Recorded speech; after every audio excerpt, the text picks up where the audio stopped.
All right, we are back. Welcome back to IDD. I don't disagree for the Lapers out there. That's my good man Tom, the man, the myth, the legend, Izzo. I am RJ, the slightly above average, Miliaccio. Segment 2 tonight.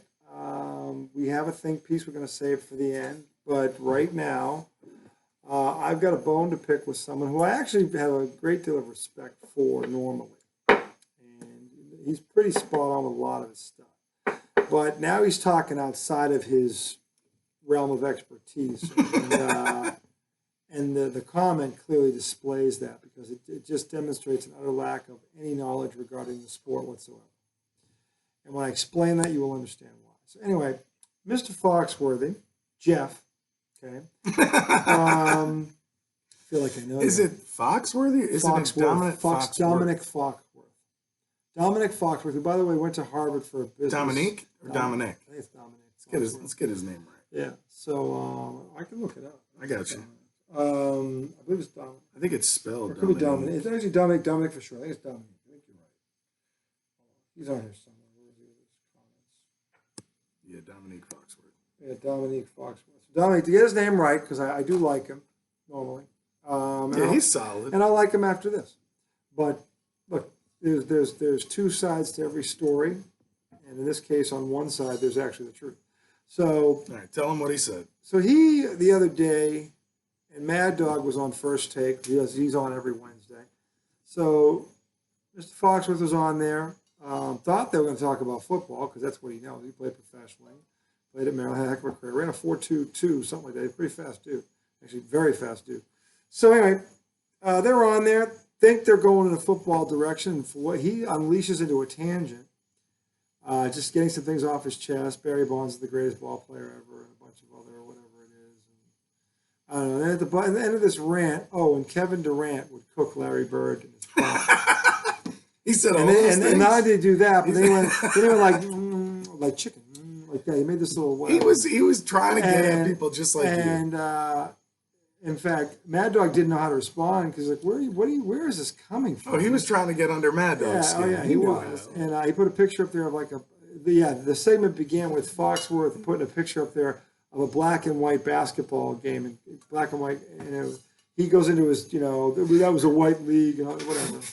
Mad Dog doesn't know what the hell's going. He's like, where did this come from? He said the NBA was white in the 80s? The day before, when the league first came out, it was devoid of African-American talent.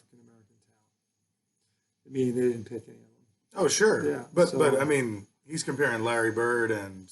This leads into that. In his bitterness, it was almost, you know what? Kevin Durant will cook Larry Bird in his prime. Cook, more like they made it sound like, ooh, sizzle. And Mad Dog is laughing. Mad Dog is laughing. I'm going, I don't know what you smoked before you got on the air, but I want some of it. But he didn't respond. I don't know if it was because he was in shock, which to me would have been that would have understood because it was supposed to be a football segment, I believe. Well, that's what Jeff Foxworth got. They don't pull up the NBA segment. Jeff, I call him Jeff because he missed his calling. He should have been a comedian. This was a comedic stand-up performance here. So he says that as I'm watching, and right away I don't know what was in my hand, but I crushed it. And because the problem with this, and look, this is not Kevin Durant's fault. And Kevin Durant is one of the two best. I said this even after they get swept by the Celtics, that I still think he's one of the 2 or 3 best players in the world at 34 right now, coming off an injury. That's how highly I think of Kevin Durant. But to sit there and say that Kevin Durant's going to cook a 28-year-old Larry Bird, that's like saying, my wife's Civic can beat a Corvette in a race. It's just like, where are you getting this from? Because the Corvette, it's snowing out, so the Corvette will go off the road. Where is this coming from? This whole Kevin Durant will cook Larry Bird. When Kevin Durant isn't making anybody's all-defensive team tomorrow, Kevin Durant is a stick. He's literally he's a hangman that talks. A good stiff breeze could blow him over, and he plays in a touch me and I'll sue league.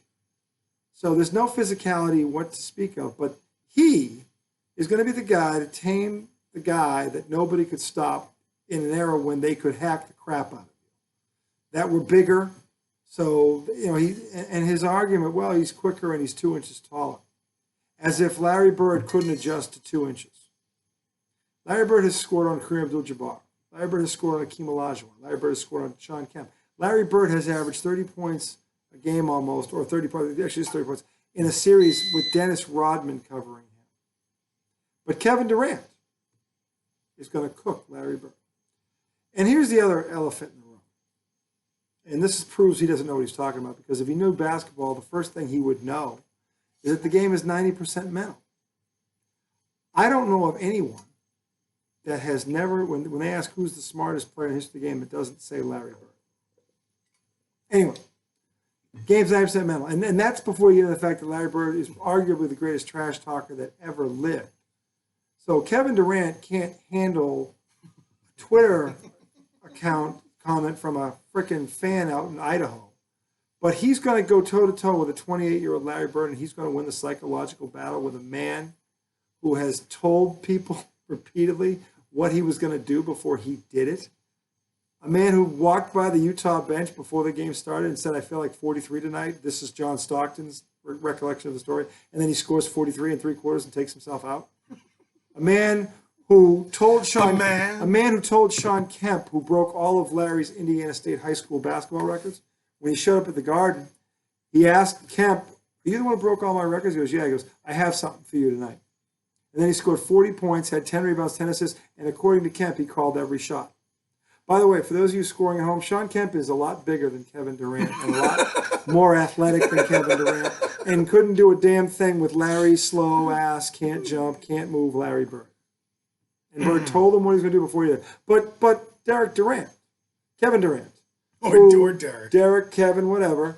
The guy who joined the team that beat him in the playoffs, because he couldn't beat him, so he joined him.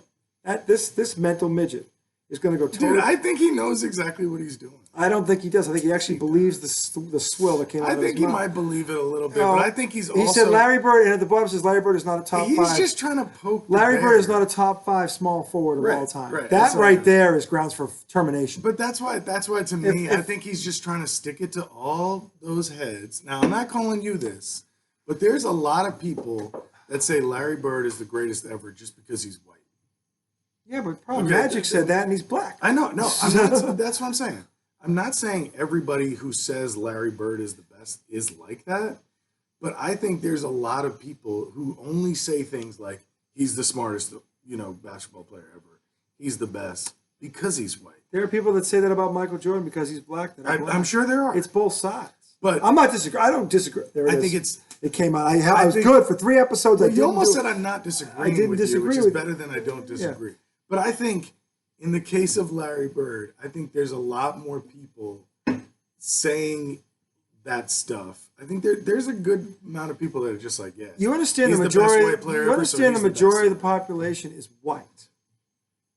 By a count of 67% of this country, 67% is white. Right. So that. But the majority of white people don't say things like that about Larry Bird.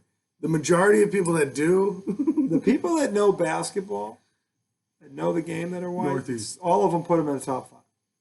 All of them. And they say he's the greatest small forward ever. Michael Jordan has said that. He goes, they asked him about, and everybody, well, you're just saying that because of LeBron. And Mike said, no, I've played against Larry Bird. And I didn't, I never beat him. So I'm saying that from a position of experience. Okay. Yeah. And by the way, when he said that, everybody shut up because it was true. Yeah. So he's like, no, I'm saying that because I've gone toe to toe with that man. I know what he's capable of. Right. But I think Dominique Foxworth is just kind of playing towards the people that really don't know how good Bird was, but just say he's the best because he's white. I think he's just trying to.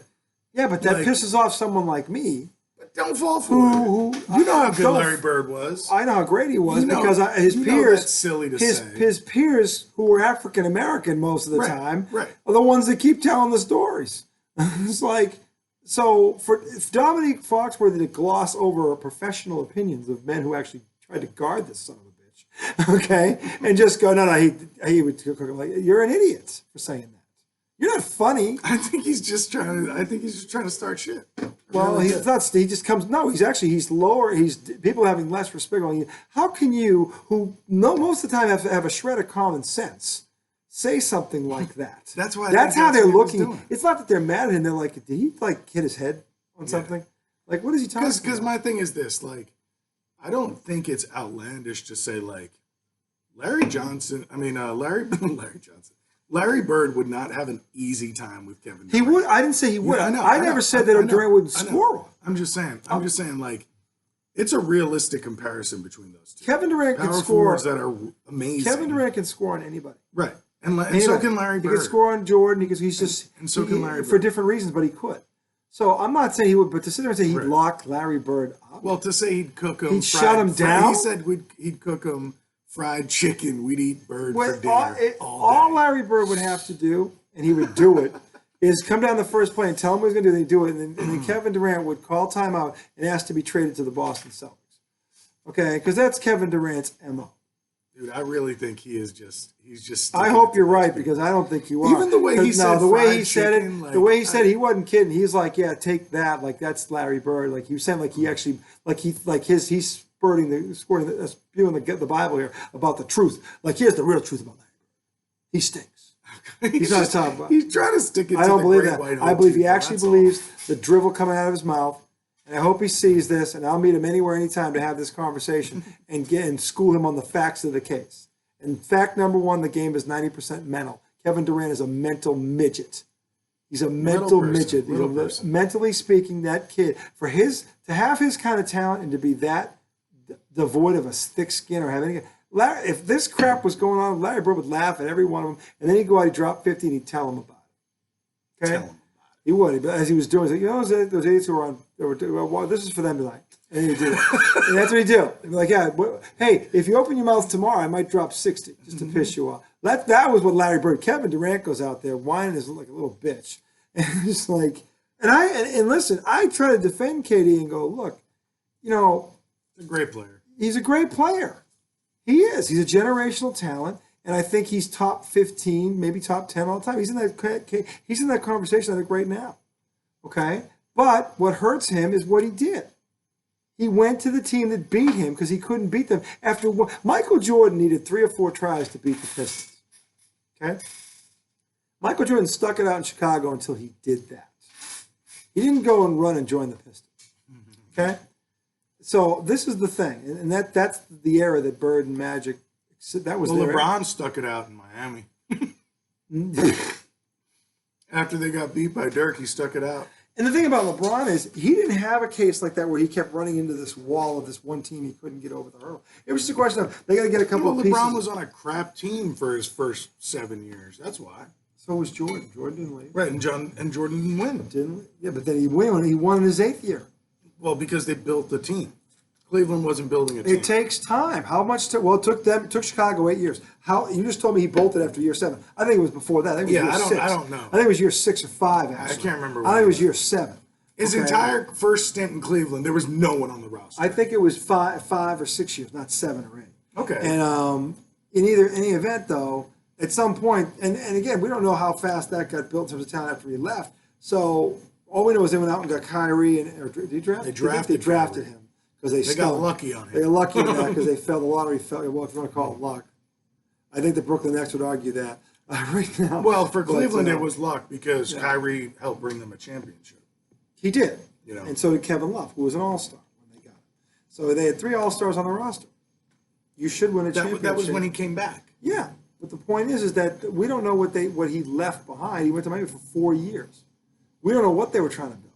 So we don't know what it looked like. They weren't doing shit. We don't know that. They were in the playoffs. Because of LeBron. If I go down... And only LeBron. No, they had other guys averaging... Anderson Varejao was one of their big men. Anderson Varejao was the guy they should have got rid of first. I'm not talking about him. Who was the guy I called... Sideshow Bob. No, Kornikova or Dellavedova. Dellavedova. I always call him Kornikova. Dellavedova. I'll look up his stats. I don't think he was a bad player. I mean, he's a role player. Well, you need role players around a superstar. Okay, come on. So we don't know how many they had. All right, I'm sorry. I divulged this to LeBron. I like LeBron. He doesn't always like LeBron. Not always, no. But I mean, I didn't mean to do that. What I would say is, back to Mr. worthless. I mean, Foxworth, whatever his name is, Fox News. Fox News. He is not Fox. Fox News. Yeah, the spewing. Don't do that. That's the biggest thing. That's the worst. Spewing illegitimate crap. That's the worst insult you could give somebody. You're Fox News. Well, that's what he is right now because that's what people are thinking. Like people are saying, no one thinks he's kidding. So you're saying you think it was I think he was dead. I think he's. I think because I'll tell you why. Because everything he's talking about is from the heart, from the heart, from the heart. So he said that 3 different times. It's from the heart. It's from the heart. So in his heart, he believes this because he wasn't doing that about the other 3. When I read that, it sounds like a bit to me. But you didn't see the segment. I know. He was from the heart. You know, A-Rod was way better than Derek Jeter. From the heart. He went through these. He was dead serious. He said all these things. Yeah, before he got to Bird and Durant. I'm like, so what do you say about Barry Bonds? He said Barry Bonds is the greatest player of all time. I don't hate that. No, before the steroids, I would have agreed. The steroids. With the steroids. He was better. He didn't need to do it. Is my point. He was already the great. You know what it was? It was all the attention that Mark McGwire was getting with the long ball. Barry Bonds was still the best player in baseball without the steroids. Okay, but like he didn't need to do it. So last he wanted to hit more home runs. Why he did? On Sunday we talked about gamesmanship. So, and we also talked about you do business how business is done. Yeah. And if the whole league is doing steroids, why are we crushing Barry Bonds for doing steroids? I'm not crushing him. I'm saying he didn't need to do it. He was the best player in baseball. And then everybody got on roids. He got on roids. He was still the best. But player. He was better than them without the roids. He didn't need to do it. Yeah, but when they all start taking the roids, only thing if I'm the best player in baseball and everybody starts roiding, they're gonna catch me. So I need to roid. They were roiding already. It just got out. But he wasn't. No, and he was the best player in baseball. But he didn't need to do it. But once the big guys start roiding, he's got to start roiding. It's one thing for a guy, and I'm not going to, but if I would understand the guy who's trying to make a major league roster, and this is going to give him that edge to get on that roster. I understand that guy doing that because that's his livelihood. Not the others. But Mark McGwire, I don't condone what any of them did because they were already great. Mark McGwire was already a home run. He was that dude. Mark McGwire wasn't good without roids. Well, he was probably on him for the whole time. Exactly. But I mean, the bottom line is all I know. But if everybody's on roids, all I know him as a home run hitter. Sammy Sosa, guys like that, they already had power.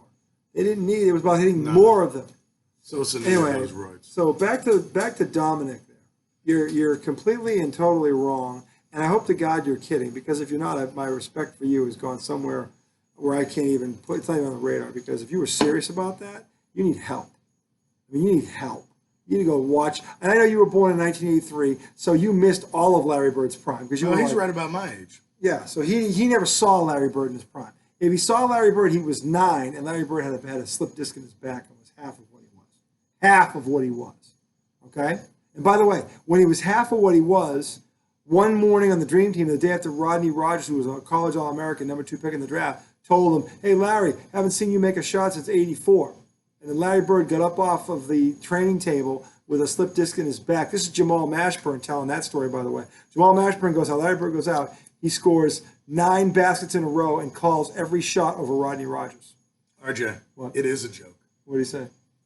So it better be a joke. So listen, and I knew it. What do you say? Okay, so when he found out that Stephen A was on vacation and he was going to be debating Mad Dog. Yeah. So he tweeted out yesterday morning. When did this happen? Yesterday morning. He tweeted out, "What is the sports opinion that I can use to trigger a rant from Mad Dog today?" Actually, it didn't happen. Mad Dog never had a rant. He never did. No. Foxworth said, "What is the sports opinion that I can use to trigger sports opinion?" Right. Well, it says, all right, so keep read the rest. I want to hear where he says this. No, so he asked his fans to give him the opinions that they know will piss Russo off the most. That's what he was doing. So Jeter and all and then right. Everything he was. So you're telling me he doesn't mean it? Right. I don't believe that. I think he does mean it. If you saw it, you would. Dude, it's well. Where does he say? Here is. No, I want to see where he says. I do not. That's not really how I feel about Larry Bird. Where is it? Dude. Yeah, I want to see it. No. I think that's exactly how he feels about Larry Bird. I think he's full of shit. And just by coincidence, it would trigger a Mad Dog response, which really wasn't a response at all. In fact, Mad Dog lost points for me for not defending this argument or making this argument. So somebody wrote Bart Starr wasn't fast. And then it says, bring up any player beyond 1990 and say they're better than someone from the 1960s. 60s, not 80s. Hold on. Give him credit, unlike Stephen A. Smith, and Skip, at least he's admitting the most things he says on his show. He's trolling. Babe Ruth wouldn't make a AAA roster if he played today. That's funny. That's funny. NBA defenses weren't better in the 80s. They just weren't as good at basketball. That's a good one. That's a dumb one. No, these are things to piss off Mad Dog. Okay, so no one, the guy saying that doesn't believe that? I hope No, they're all giving him, they're giving him takes to use just to piss off. I want to see the Larry Bird one. Where's the one that says that one?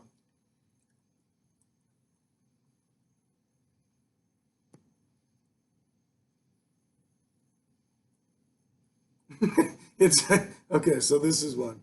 There shouldn't be a white player in the top 10 of NBA players of all time.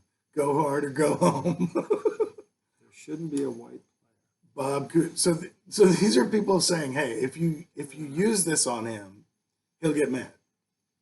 Same way you're getting mad when I read this. I think the Larry Bird thing he meant. Bob Cousy can't guard today's NBA stars.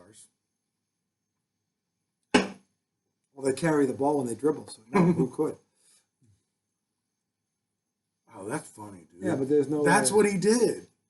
No white player should be in the top 10 all time, which is the closest thing to what we're talking about. Right. Okay. But also, like, somebody from back in the day can't beat somebody from now. Listen, I believe that he actually meant everything he said on there, and just by coincidence, it ticked Mad Dog off. Okay. And just by dude, everything you said was like everything you said. Well, is was Mad Dog are the Yankees his team? Is Jeter his guy? I don't think so. Well, that's what I'm saying. How does that tick Mad Dog off? No, it's a take. It's a take that you know because of who Mad Dog is. He will side the opposite of every one of those takes.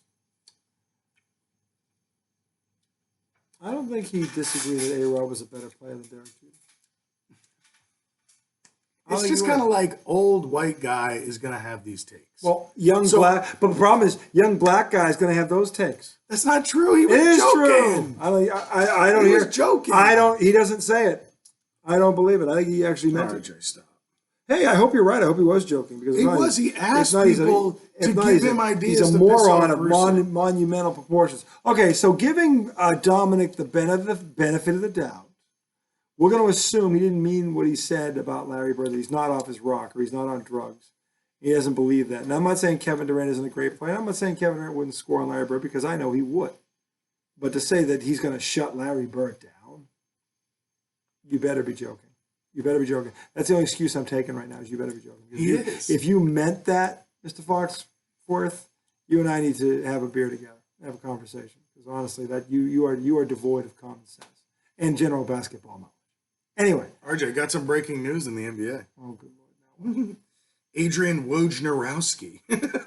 Poindexter extraordinaire. Yes. Dude, Stugotz did a rant on him. Phoenix matched the offer. Yeah, Phoenix matched Indiana's offer for DeAndre Ayton. Wow. That's 4 years, 133. Yeah, because Phoenix didn't view him as a max player, and now that somebody does, that tells you what the market can do, ladies and gentlemen. The market dictates. If all it takes is one suitor, all it takes is one, the market changes.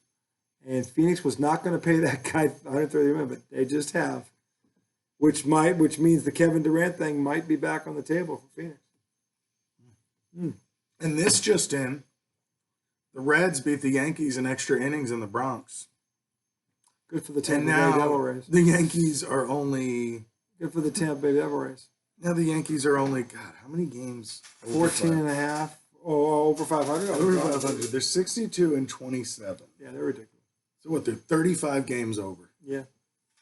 Their games between now and the end of the season don't even matter. There's no way they can blow that lead. They shouldn't. 35 over. There's no way they should blow it. No.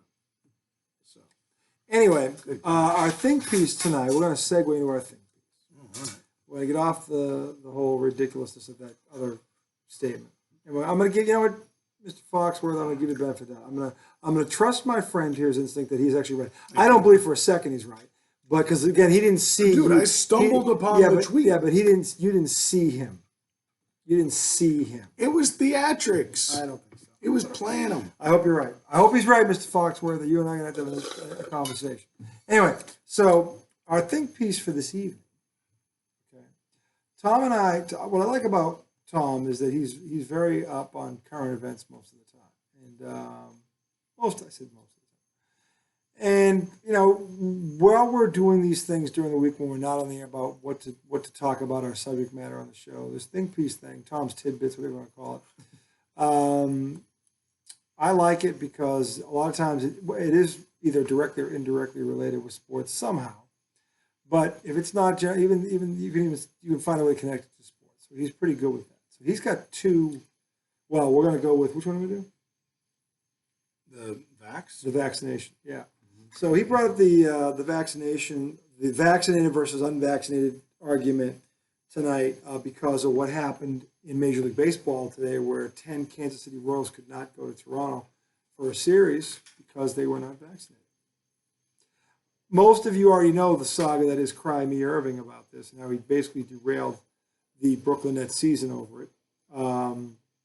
And Tom had a very, I think Tom had the common sense take on this, but I'm going to let him articulate it, and then I will obviously respond once he is finished. But, Tom, you have the floor on this, so fire away with it. Sure. So this is about vaccinated versus unvaccinated, but mainly in sports. So the Kansas City Royals are playing a 4-game series in Toronto, Thursday to Saturday. And on a 26-man roster, 10 Kansas City Royals players couldn't make the trip with the team because you have to show proof of vaccination to get into Canada, right? Isn't that what it is? You have to have a vaccination, and you have to have the paper they give you on the date when you did it and everything. Yeah. Mm-hmm. Yep. Yeah, the Canadian government requires a person to have received a second COVID-19 vaccine dose or one dose of J&J at least 14 days before entry. So you don't even have to have your booster. You just have to have a first round. Yeah. So I don't know, I mean, it just seems ridiculous that people are still refusing to get vaccinated. I don't know, but 10 players off a roster, that's a lot of players. Crazy thing is, I think the Royals won tonight. Did they really? Let me see. But I just think that's ridiculous. Like, come on, y'all. Like, this is part of our society. It's been a part of our society. You get vaccinated, against certain illnesses. We all do it. We all have to do it to do certain things, like go to school or, to me, it's just like, this was made into a big deal, as political gain, and it shouldn't be there. It's just like, come on, it's just a shot. Beyond that, it's like, when you're getting paid tons of money to do a job, to me, it's an easy decision if they say, hey, like, in order to do this job, you have to get these shots.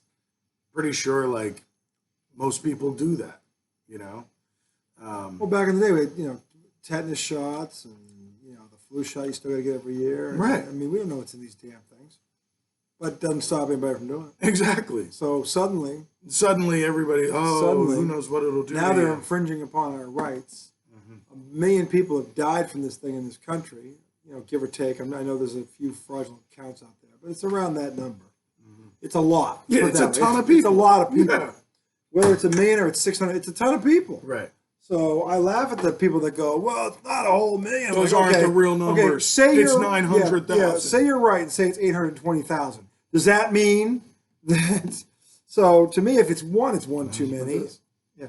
There's only a couple. If you stuck your paws in there. I washed my hands 5 times before I saw you. So anyway, but the point is that it's a jalapeno olive. Isn't that wonderful? Good stuff. You help yourself to more. But my thing is, It's so nice to be with an Italian who just pulls olives out of the fridge. You got to understand the moment, ladies and gentlemen. I mean, But I mean, the point is like, look, I understand. I didn't want to get this. I didn't want to take the shot. Okay, but I took it because Why didn't you want to take it? Because I don't know what's in it. But come on. No, but I understand it was the right thing to do, and I did it. You know what's in these olives? Yeah. What? Well, this one, garlic. You know what's in the garlic? Tell me. I don't know. My point is, like, I get looking at things and questioning things, but, like, come on. We don't question so many other things in our world. I questioned it because this show has never been out before, and it was groundbreaking. That's all. Nah, that's true. Like, it was new. That's what it was. It was new. It was more about the newness of it than anything else. So, and I guess to a certain point, when I saw the first round go out, people weren't dying from it or things like that, and ridiculous. So, I was like, all right. To your point, before I got my vaccine, there was probably 20% of my brain that was like, God, I wonder if something could happen to us. Yeah, you don't know. I mean, shoot, we still don't know. Maybe 20 years down the road, we don't know. But I feel like at some point you got to make a decision that's for the people, that's for the human race. Look, at some point you got to be like, you know what? There is some risk to this, but what I'm being told is this is good. This is for the greater good. Yeah. This will help us be able to move forward as a society. And at some point, a risk like that is worth it. Yeah. You know what I'm saying? I'm saying people were dying from this thing. Yeah. And you can't ignore that stuff. They weren't sure how it was spreading. They had their theories, but nobody knew for sure. Mm-hmm. But there was a lot of ways to get it. And so what brought me around was like, look, my family, I need to do this. Okay, whether I like it or not, because it was more about fear of the unknown than anything else. So that's really what it was about. Not that I didn't, and I didn't feel like the government was pushing you around, right? No, yeah. I felt like the government was trying to figure out a way to save lives. Exactly. Okay, and they weren't. And look, this is the thing about when you have a new virus out there. There are people out there that expect them to just know the answers. If you've never encountered something before, you don't just know the answers. That's right. It takes time, and every one of these people that was, okay. And it was just to avoid a common sense. If you have common sense, you understand science. Okay? Science, what happens is, for something to become a fact, it has to be, they tested and tested and tested and tested and tested until it's a fact, 36, whatever it is, and then finally it becomes a fact because they've tested it 55 effing times, and it's been the same result 55 times in a row. That's just an example, but I'm saying that's what they do. That's how a theory... Because of these results, this is now a fact. That's how a theory becomes a fact, or a hypothesis becomes a fact, because of consistent testing and the same result time and time and time again. Now, if you have any common sense and you know that, then you can't sit there and not understand, okay, why this had to happen. And then we were in our uncharted ground. You had to allow for that. So I get the hesitation, but at the end of the day, you know how many lives that vaccination has probably saved? I mean, we've lost 100, a million people, but think about how many more we would have lost if we didn't do this. Because now, if you get this thing, you may get sick, but you're not going to die. You're not going to die. And I had it because of, in many times, the vaccine. But I guess even unvaccinated people aren't dying at a crazy rate. No, probably a higher rate than unvaccinated. Higher rate than unvaccinated people, sure. But every time this disease mutates again, the next strand, it's getting lesser and lesser. So it's getting weaker by the strand. So that's true. There's a light at the end of the tunnel here, but we got to be patient. We got to do these things. So when you translate this to sports and what the Royals rather did, and they're probably not the only team. Oh no, they're probably not. Well, they were saying when the Reds went to Toronto, 4 people couldn't come. Yeah, but this is the first time 10 that's players. A lot of people. Yeah, that's significant. Now it's surprising they won tonight. And they're probably like, "Yeah, F you, I'm not gonna get my vaccine. We can still win." Yeah, but it just seems like, come on, man. Yeah, no, do it for your job. Yeah, I mean, think about someone other than yourself, because honestly, this is really why most people refuse. They can't get past themselves. I mean, there are some people that go into like shock. What is it? Is it anaphylactic shock? Yeah. Of course, like if you can't get a vaccine, think that's different. You know? But very few people have that problem. Right. I mean, there are some, and I get it, but there are very few people who have that. Yeah. So, to see this happening in baseball, and hopefully this is the last time it happens, but I have a feeling it's not going to be the last time it happens. And to jeopardize, now, no one's going to bat an eyelash because the teams in question, one of them's in the walk race, the other one stinks. So they're not going to dig too deep in this. But what if this happens in a month or two from now or the end of the season when you have two teams fighting for a playoff spot? Yeah. What are you going to do then? What are you going to say then? So, I mean, Toronto is in the mix, so some team might have to go to Toronto. This crap derailed the entire Brooklyn Nets season. Mm-hmm. The entire franchise felt the effects of this. So, and then they're still dealing in the aftermath of it now. It has that effect from that is still not ended. Now guys are wanting trading. The whole thing's been blown up. So this thing is still affecting that organization because of the decisions of a few. Well, and that's the thing. Like Durant was vaxxed. Yeah. The whole team was vaxxed. Like Kyrie. And he was just like, you know what? Yeah, for a guy like that who finds more excuses than my son to get out of stuff, to use that it's embarrassing because it's almost like he thinks he's smarter than the rest of us. Yeah. It's insulting. It's like, look, dude, you're no one believes you. No one believes you. Okay, you're telling me you probably have had hot dogs. Do you know what's in a hot dog? But you probably eaten how many of you did that carries on trip? Right. I've never had a hot dog. You're full of shit. You're a boy. Yeah, you have. That's my point. Is the type of things that have been ingested by me throughout my life, for me to say, oh no, I can't touch that vaccine. Yeah, it's just.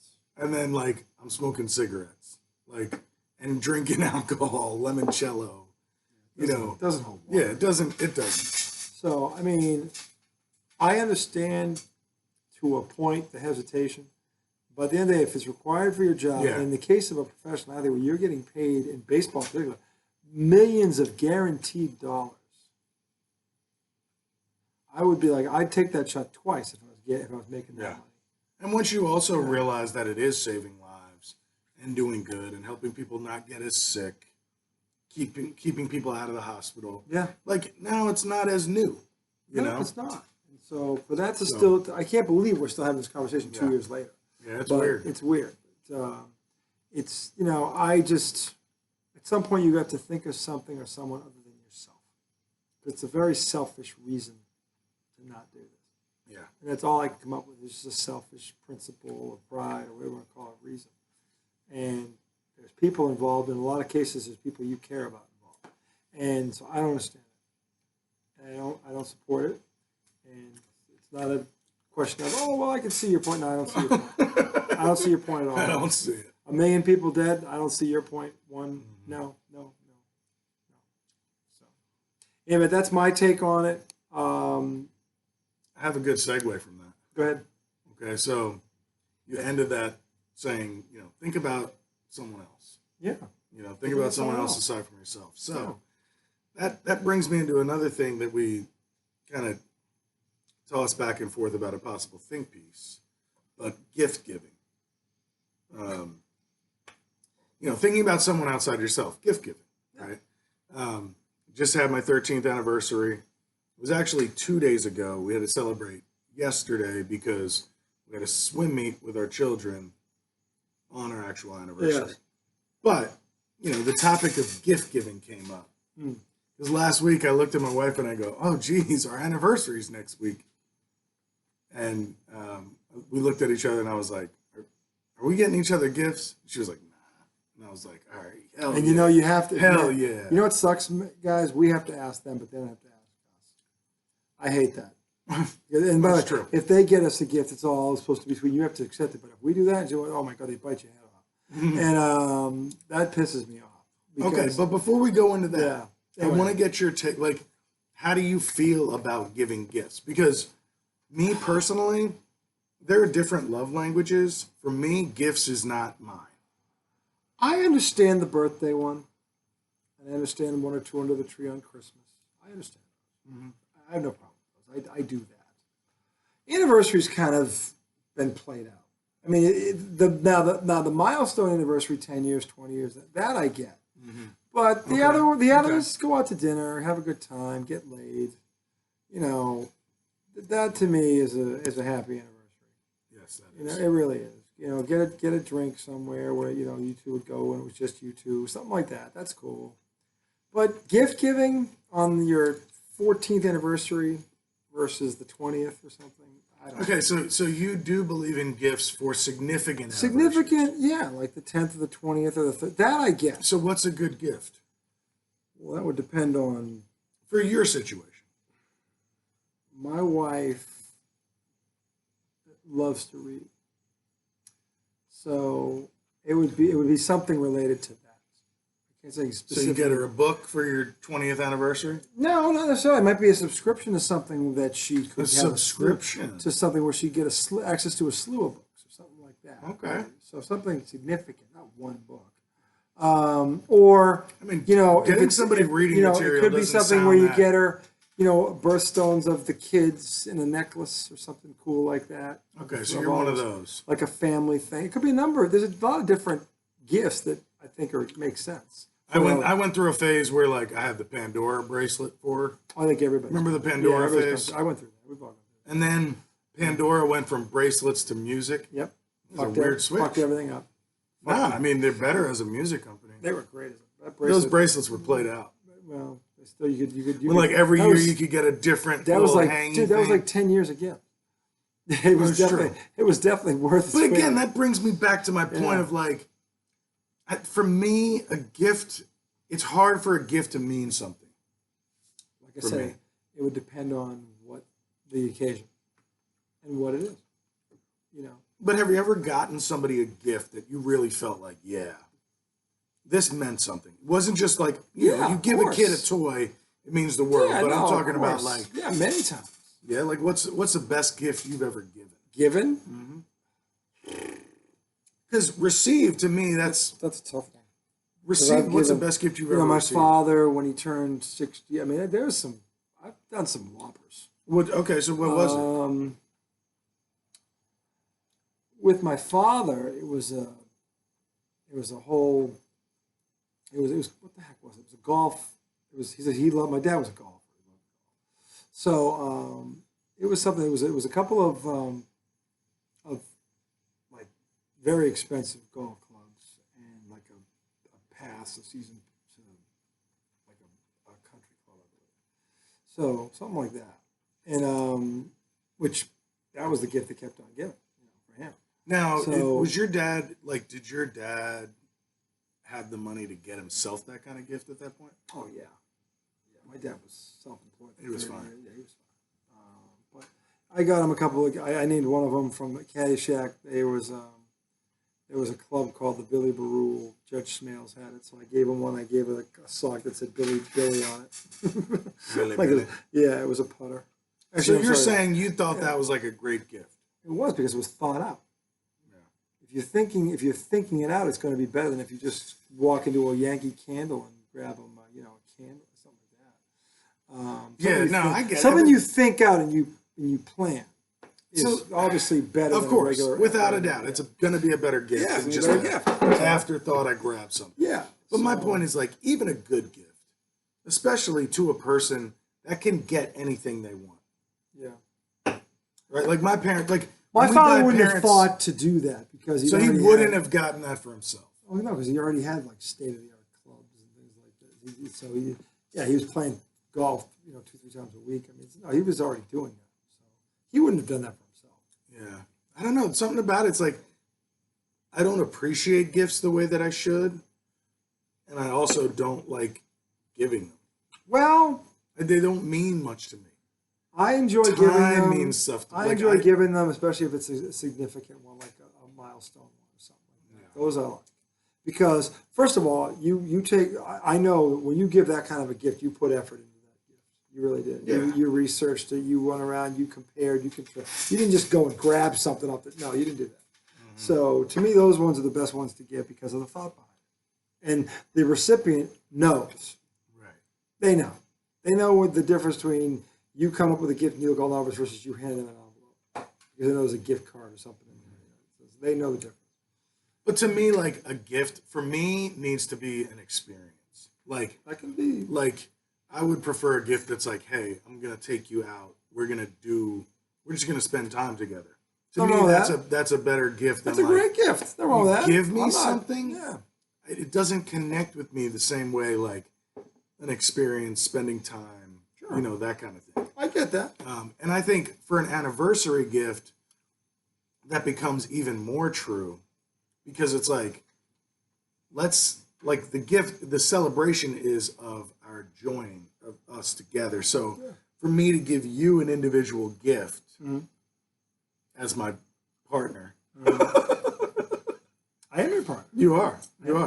For me to give you an individual gift, it's like, nah, why don't we both think about an experience we would like and let's do that together? Because the gift is for both of us.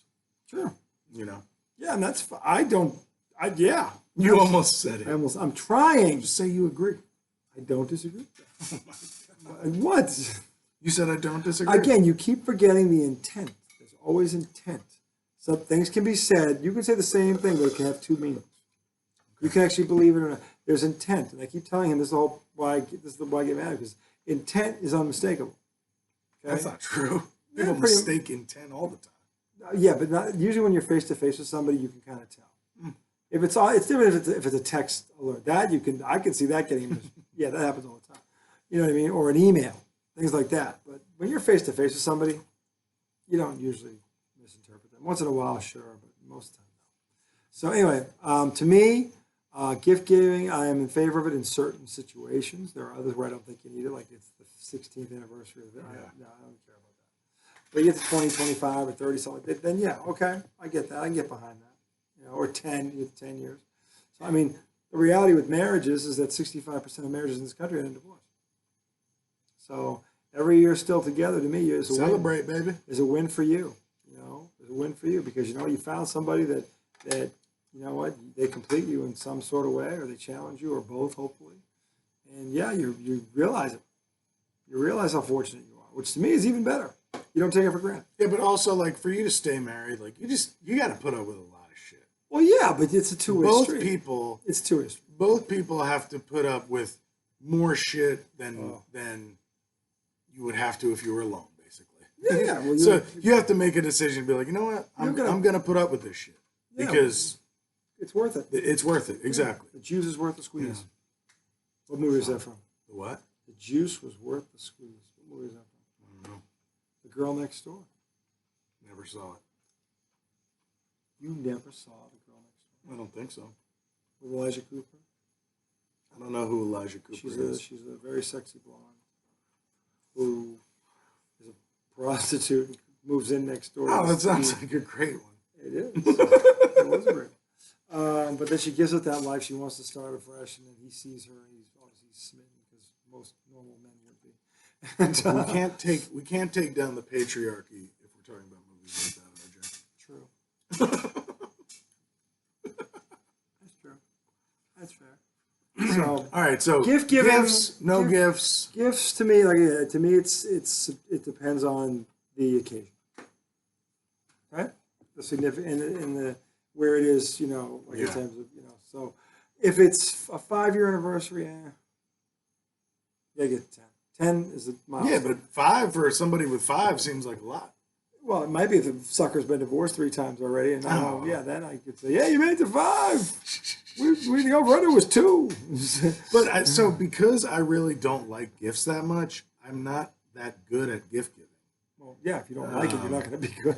So it was funny. Like one time, I started for work. We had this we had to read this book called Primed to Perform. Okay. Which basically talked about how, you know, how well you perform has to do with your why. Okay, so like the closer your why is to you, the more motivated you are to do something, and the better your performance will be. Okay. So if I enjoy doing something, doing it for myself, I'm gonna be my absolute best at it. Mm-hmm. Okay, that's the best motivator. You know, if you find purpose in what you're doing, you know, that's the second best motivator. And if there's potential in doing it, whatever. So because I sucked at gift giving and I was reading this book, I thought, well, what if I tried to make what if I try to enjoy giving? And instead of getting a gift I think they'll like, I'm going to get a gift that I like and give it to them. Oh, interesting. Right? Because I'm like, if I'm enjoying myself, maybe I'll be a better gift giver. That's an interesting theory. So me and Maddie, I was like, Maddie, let's pick out a necklace that like, don't even think about what mommy likes. Let's find like the coolest necklace we see. All right. So, and I think we were at the VMFA, which is Virginia Museum of Fine Arts. We're in the gift shop. And they had like all these cool like art necklaces. Yeah. So me and Maddie pick out this earring and necklace set that's like hot pink rocks. And pink rock. Yeah, I give it to Casey. Is that something Casey would like? She never wore it. That's a big fat no. Yeah. But again, we were she gave it to Goodwill. Our goal was to enjoy the experience of getting a gift. Sure. As opposed to try to think about what mom would like. Where did those? So, I was very selfish. You were. But so it backfired on you. To be fair, if I had just gone out there and shopped, I would have gotten something she wouldn't like either. Okay. Actually, no. I knew what she liked. She likes simple, understated pieces. And we brought home pink rocks. Pink rocks. So, yeah, I was a jerk. Not the blue rocks like, the ones from, Breaking Bad. That would have, then you could have at least traded those in and made some money off them. No, they would get pink rocks. I'm not touching meth. Pink rocks. So, anyway, yeah, I mean, I understand people that don't like to give gifts. I do, because, honestly, if you're, gifts don't really matter. If you're happily married, my wife, God bless her, still, every morning she sees me, the first thing she does is smile. I still can't understand that for the life of me. I look in the mirror and I want to punch myself every time. And so, for her to wake up the first thing she does is she smiles. After 13 or around 13th. Well, that's got to be bullshit. No, she does. It's amazing. No, I mean the smile's got to be bullshit. Well, if that's true, she's an exceptional actress. It's just a habit. Well, it's a great habit. There's no way she smiles. That it's we like smile she gets up versus when she goes to bed and it's a look of disgust. So her sleep rejuvenates her. I don't know. It's not that either. I mean, she's not. I'm joking about the look of disgust. But I mean, to me, if you have a relationship like the one I had with my wife, gifts or not, it's nice, but do you need them? No. And both sides feel that way. We don't even talk about it. We've never even talked about that. It's just like, yeah. What if she loves it? She would have told me. See, I think Casey kind of likes gift giving. Most women do. That's one of her languages. Most women do like it. Most. So, because they love they love going through the process and the whole, and seeing them open the present. I get it, especially at Christmas time. So, I understand. Most women love that stuff. Most men could give a shit. They do it out of obligation, like, I got to do something. She got me this, I got to do something. That's how we think. Not, this woman's the best thing ever happened to me. I wouldn't be here without her. No, I got to do something. She bought me this. It's like, it's comical because it's true. That is true. So, and I know I've made that mistake a few times. So, as opposed to really appreciating that other human being in there really is your better half. If you got it right, that person is your better half. Behind every great woman, there's a man rolling. There's a mediocre man. There's a man doing a keg stand. And behind every great man, there's a woman rolling her eyes. Behind a lot of great women, there's a mediocre man who thinks he's standing in front. Behind. Isn't that the truth? That is true. Mediocre man who thinks he's leading the way, but he's not. But he's really not. No, he's So, anyway. Yes. Should we leave them with gift giving? We'll leave them with gift giving. You ponder this. We're going to be back tomorrow night. As RJ would say, comment. Tell us. Do you appreciate gifts? I want to see a thumbs up, thumbs down on the gift giving in the comments section. A comment. Tell us. Do you appreciate it or not? And if you have a gift you've given that you're proud of, let us know what that gift was. Best gift ever. Best gift you've ever given. How about that? That'd be kind of cool to see. I'd look forward to that. So anyway, I'm RJ. That's Tom. Thank you for hanging out with us IDT tonight. We're going to be back tomorrow night. Oh, Friday. Frothal Friday. That's gibberish for fine frosty beverage. Dude, I haven't cleared this with the wife. You don't need to. It's already done. So anyway, I don't know if I'll be on. we're on a what 21-hour break. We will see you guys in the witching hour on Frothel Friday. So sleep well, and we will start the weekend with you tomorrow. Have a good night. Peace.